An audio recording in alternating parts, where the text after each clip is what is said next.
Dear students, आप लोग शीत युद्ध का अर्थ, उसकी प्रगति के विभिन्न चरणों का अध्ययन कर चुके हैं। जहाँ तक मैं समझती हूँ कि जो ई कंटेंट आपको प्रोवाइड किया जा रहा है उसको आप पढ़ रहे होंगे और वीडियोस को सुन रहे होंगे। उसके पश्चात आपको एक बेसिक जानकारी अंतर्राष्ट्रीय संबंधों का जो अर्थ है और शीत युद्ध का किस तरह का प्रभाव अंतर्राष्ट्रीय राजनीति पर पड़ा है वह आपको समझ में आ गया होगा। आज हम लोग बच्चों डिस्कस करेंगे देतांत का क्या अर्थ है, क्या उसकी परिभाषा और क्या है, क्या इसका इम्पैक्ट जो वर्ल्ड पॉलिटिक्स पे जिसका इम्पैक्ट था उसको हम डिस्कस करेंगे। और जो देतांत हम आज पढ़ेंगे इसका हम जिक्र कर चुके हैं बच्चों शीत युद्ध पढ़ते समय, लेकिन अब क्योंकि प्रश्न आपको डिटेल में भी पूछा जा सकता है, इस विषय पर डेफिनेशंस पे भी पूछा जा सकता है और शॉर्ट में तो कई बार पूछा जाता है कि देतांत का क्या अर्थ है, तो इसको हम थोड़ा सा डिटेल में हम इसको अध्ययन करेंगे। तो 1962 में जो क्यूबा संकट हुआ था उसके बाद अंतर्राष्ट्रीय राजनीति में समीकरण में बदलाव आया, परिस्थितियां बदली, समीकरण बदले और एक नया मोड़ आया। और जो ये महाशक्तियाँ थी वो जो एक तरह का जो माहौल जो द्वेषतापूर्ण और जो वैमनस्य का, प्रतिस्पर्धा का जो माहौल शीत युद्ध के दौरान चल रहा था उसमें कमी आई। तो अंतर्राष्ट्रीय राजनीतिक परिस्थितियों में एक महत्वपूर्ण परिवर्तन हुआ जब तनाव का स्थान, आपसी प्रतिद्वंदिता का, प्रतियोगिता का स्थान मित्रता, सामंजस्य, शांतिपूर्ण सह अस्तित्व, तनाव में शिथिलता और परस्पर विश्वास लेने लगा। शीत युद्ध के जो नकारात्मक संबंध थे वो समझौतावादी विचारों की ओर अग्रसर होने लगे। अमेरिका और सोवियत संघ के बीच संबंधों में जो इस तरह का परिवर्तन आया उसे तनाव शैथिल्य या देतांत के नाम से जाना जाता है। ठीक है बच्चों, देतांत का मतलब क्या है? सोवियत संघ और अमेरिका के संबंधों में जब तनाव में कमी आई, तनाव में शिथिलता आई, उसे हम देतांत कहते हैं। और यह परिवर्तन कब आया? 1962 के बाद, जब ख्रुश्चेव और जॉन कैनेडी जैसे नेताओं ने अपने अपने देश के लोगों को मानसिक रूप से यह समझाने का प्रयास किया कि शीत युद्ध को यदि और कंटिन्यू रखेंगे तो उनके अपने अपने नेशनल इंटरेस्ट के लिए यह हार्मफुल है ना। हर राष्ट्र के अपने हित होते हैं और अगर युद्ध चलता रहेगा तो मनुष्य का कल्याण नहीं होगा, विकासवादी कार्य रुक जाएंगे, तो कहीं ना कहीं राष्ट्रीय हितों की पूर्ति नहीं हो पाएगी। तो अगर महाशक्तियों को अपना विकास करना है और उनको अपने हितों को संरक्षित रखना है तो आवश्यक है शीत युद्ध में कमी लाई जाए। 1955 में दो ऐसी समझौतावादी उपलब्धियां उनके लिए ऐसा आदर्श थी जिन्होंने तनाव शैथिल्य का सूत्रपात किया। एक थी ऑस्ट्रिया के साथ शांति संधि करने में सोवियत संघ अमेरिका ने आपसी विचार विमर्श से कार्य किया, और दूसरा संयुक्त राष्ट्र संघ में नए सदस्यों के प्रवेश के संबंध में पैकेज डील समझौता। ये दो ऐसे मामले थे जिससे दोनों महाशक्तियों को यह समझ में आया कि कहीं ना कहीं उनको आपसी वैमनस्य में, आपसी द्वेष में कमी लानी पड़ेगी और तभी उनके राष्ट्रीय हितों की पूर्ति होना संभव है। तो ये देतांत शब्द कहाँ से आया है ना? देतांत फ्रेंच भाषा का शब्द है जिसका शाब्दिक अर्थ है तनाव में शिथिलता, रिलैक्सेशन ऑफ टेंशंस।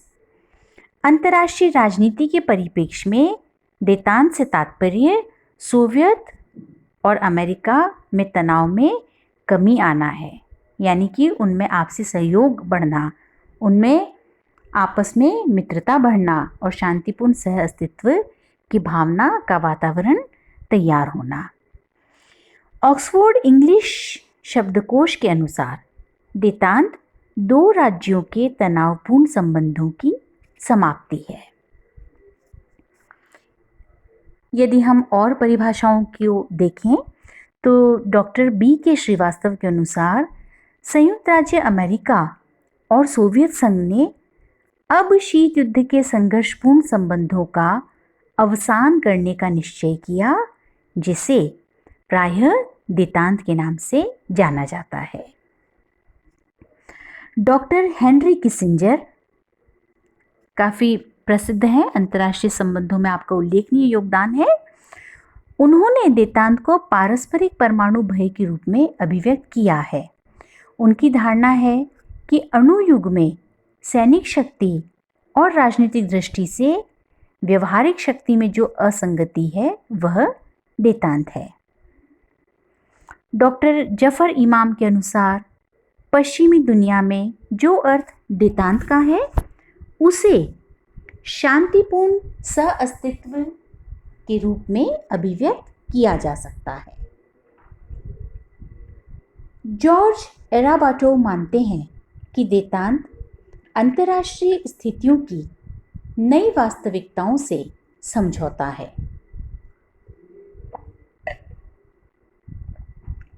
देतांत का अर्थ स्पष्ट करते हुए प्रोफेसर हरीश कपूर ने लिखा है कि देतांत संबंधों की व्यवस्था में दोनों महाशक्तियों के आपसी व्यवहार में समझौतावादी रुझान का दायरा बढ़ना, यूरोपीय महाद्वीप का अब विभाजित न होना अपितु यूरोपीय देशों में व्यापारिक एवं सांस्कृतिक आदान प्रदान का विस्तार होना तथा संघर्षपूर्ण एवं विवादास्पद समस्या को द्विपक्षीय एवं बहुपक्षीय वार्ताओं से निपटाना शामिल है।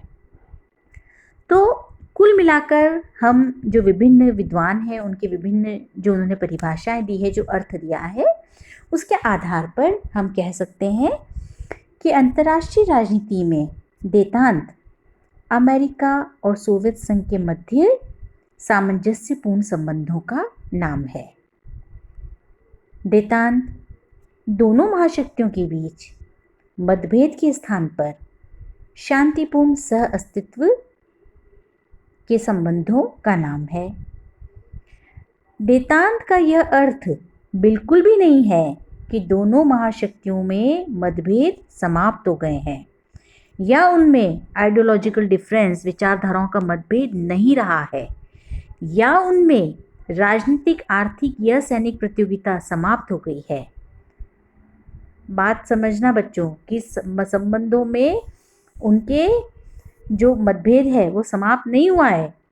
देतांत की विशेषता क्या है कि सैद्धांतिक मतभेदों एवं प्रतियोगिता के बावजूद यह महाशक्तियों में आर्थिक, वैज्ञानिक और तकनीकी सहयोग में बाधा प्रस्तुत नहीं होने देता है। तो इस प्रकार देतांत का अर्थ शीत युद्ध का समाप्त होना नहीं है। इसका यह भी अर्थ नहीं है कि महाशक्तियां अब अपना वर्चस्व नहीं बनाए रखना चाहती है, बल्कि देतांत का सीधा साधा अर्थ यह है कि महाशक्तियां, विशेषकर जब हम महाशक्तियों को यहाँ संबोधित करते हैं, अमेरिका और सोवियत संघ ने न्यूनाधिक रूप से आपसी प्रतिस्पर्धा के मानदंडों को आंशिक रूप से संहिताबद्ध करने का प्रयास किया है। तो यह तो है बच्चों देतांत का अर्थ। अब हम देखेंगे देतांत की प्रकृति क्या है। तो देतांत जो है, हम उसको यह नहीं मान सकते हैं कि दोनों महाशक्तियों में पूर्ण रूप से मतभेद समाप्त हो गए और मित्रता हो गई है, या कोई वैचारिक मतभेद उनमें नहीं रहा है, या राजनीतिक, आर्थिक या सैनिक प्रतियोगिता समाप्त हो गई है। वास्तव में अमेरिका और सोवियत संघ में वैचारिक मतभेद तब भी बने हुए थे, किंतु वे अब राजनीतिक और आर्थिक विचार विनिमय में बाधक नहीं रहे। शस्त्रीकरण की दौड़ भी पूरी तरह समाप्त नहीं हुई थी, लेकिन शस्त्रों का जो होड़ थी, एक प्रतिस्पर्धा थी, वह मैत्रीपूर्ण संबंधों की छाया में चलती जा रही थी। सैनिक गुटबंदियां भी समाप्त नहीं हुई थी, लेकिन उनका जो महत्व था, उनकी जो सुदृढ़ता थी, उसमें कहीं ना कहीं कमी आई। और अब अणु शस्त्रों के अस्तित्व से उनसे जो भीषणता उत्पन्न होती है, उससे विश्व पूर्व की तरह आतंकित नहीं था। तो डॉक्टर हेनरी किसिंजर ने इस संबंध में कहा भी है कि मॉस्को के साथ अब हमारे संबंध बड़े जटिल हैं। वैचारिक धरातल पर अनवरत मतभेद बना रहेगा, किंतु आणविक शस्त्रास्त्र सह अस्तित्व के लिए विवश करते हैं। भूगोल मूलक राजनीति आवश्यक रूप से तनाव पैदा करेगी, किंतु सैनिक प्रविधि का विकास आवश्यक रूप से विवादास्पद मुद्दों का समाधान खोजने को बाध्य करेगा। तो जो वैचारिक मतभेद हैं वो दोनों महाशक्तियों में बने रहने की बात की गई थी। राष्ट्रपति जो निक्सन थे अमेरिका के, उन्होंने भी 1972 में व्याख्या करते हुए कहा था कि विचारधारा के मामले में जो विरोधाभास है वह बना रहेगा। तो देतांत किसी भी तरीके से विश्व शांति की ओर संकेत नहीं देता है, लेकिन देतांत से यह उपलब्धि अवश्य हुई है कि तीसरे विश्व युद्ध की शुरुआत का भय जो लोगों के मन में व्याप्त था वह निकल गया, क्योंकि शीत युद्ध के दौरान दोनों महाशक्तियों में जो संघर्ष था वह अपने चरम पे था, उग्र रूप में था। लेकिन देतांत काल में तनाव में कमी आई और दोनों महाशक्तियां एक दूसरे के प्रति सम्मान और सौहार्दपूर्ण व्यवहार दिखाने लगी। तो इस प्रकार बच्चों हम कह सकते हैं कि देतांत संबंधों के युग में दोनों महाशक्तियां एक दूसरे से संपर्क बनाए रखती थी। देतांत एक प्रकार से महाशक्तियों में शक्ति संतुलन की स्थापना और उसकी स्वीकृति थी। कहीं ना कहीं उन्होंने बैलेंस ऑफ पावर को एक्सेप्ट कर लिया था। देतांत युग में महाशक्तियां अपने विवादों को लेन देन के आधार पर गरिमापूर्ण आचरण करते हुए हल करने लगी। मतलब बहुत जो उग्र व्यवहार था एक दूसरे के प्रति वह नहीं दिखाई दे रहा था। देतांत की विशेषता यह भी है कि सैद्धांतिक मतभेदों के बाद भी महाशक्तियां आर्थिक, वैज्ञानिक, तकनीकी, व्यापारिक और सांस्कृतिक क्षेत्रों में सहयोग करती रही। तो इस प्रकार संक्षेप में अगर कहा जाए तो देतांत जो दोनों सुपर पावर्स थे उनके आचरण के नियमों का विकास हुआ, उनमें आपस में उन्होंने एक दूसरे को सहयोग करना प्रारंभ हुआ। एक तरह से हितों को जोड़ने वाली कड़ी के रूप में देतांत सामने आया, जिससे जो एक विश्व में आतंक का माहौल था, जो असंतुलित निर्णय की स्थिति बनी रहती थी, उसे टाला जा सके। देतांत शीत युद्ध के समाप्ति की ओर संकेत नहीं करता है। वैचारिक मतभेद भी बने रहे, लेकिन बहुत ही शॉर्ट में अगर कहा जाए तो तनाव में शिथिलता, दोनों महाशक्तियों के मध्य जो उग्र स्वरूप जो था तनाव का, उसमें कमी को हम देतांत कहते हैं। इसके आगे हम लोग बच्चों नेक्स्ट क्लास में हम लोग जो इसका वर्ल्ड पॉलिटिक्स पे इसका क्या इम्पैक्ट रहा उसको हम डिटेल में अध्ययन करेंगे।